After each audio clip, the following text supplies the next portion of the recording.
Tunapotimiza miaka 4 katika kuanzisha maonesho ya Samia Kilimo Biashara, takwimu zinaonesha kwamba kiwango cha uzalishaji kimeongezeka. Nilikuwa nasoma pale ripoti, wanatuambia uzalishaji wa mazao ya chakula umeongezeka kutoka tani 124 mpaka takribani tani zaidi ya 400 kwa mwaka zinazozalishwa katika wilaya ya Gairo. Kwa naomba nitoe rai na msisitizo kwa wananchi wa wilaya ya Gairo, kwa wananchi wa Leshata. Twendeni tubadilishe fikra na mtazamo, tuache kufanya kilimo cha mazoea, tufanye kilimo chenye tija, kilimo kinachozingatia kanuni bora za kilimo. Panda kwa utaratibu, acheni tabia ya kufukuza matrekta.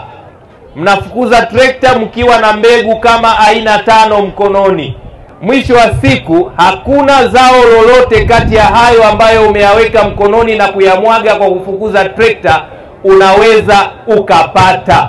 Dhamira ya maonyesho haya na malengo mahususi hasa ni kuongeza mnyororo wa thamani, wa kukutanisha wadau wa kisekta, kujadili na kuweka mikakati ya pamoja ya kukuza na kuendeleza sekta ya kilimo nchini na hususan katika wilaya yetu ya Gairo, kwa kubadilishana uzoefu, elimu na mbinu bora za kilimo. Wakulima wa Gairo kata zote 18 wamekuwa ni watumiaji wazuri wa pembejeo, lakini hii imechangiwa na gharama ndogo ambayo sasa wana uwezo moja kwa moja wa kuzipata pembejeo hizo. Kwa hiyo tunamshukuru na tuendelea kumshukuru sana Daktari Samia Suluhu Hassan kwa kusikia kilimo cha wakulima, lakini pia kwa kusikia kilimo cha wafugaji wa Gairo kwa kutoa chanjo kwa mifugo ambayo afisa mifugo pale ameeleza. Madhumuni ya kuwa hapa ni kwa ajili ya kutoa elimu kwa wadau wote wa mbolea kuhusu upatikanaji wa mbolea zetu na ubora wa mbolea vile vile.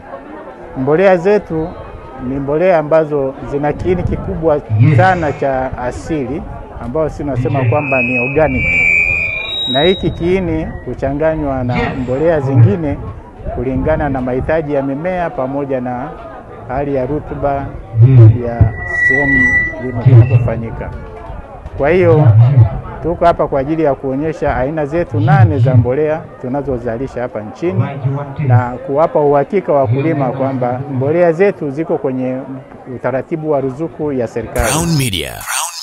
Hapa ni nyumbani.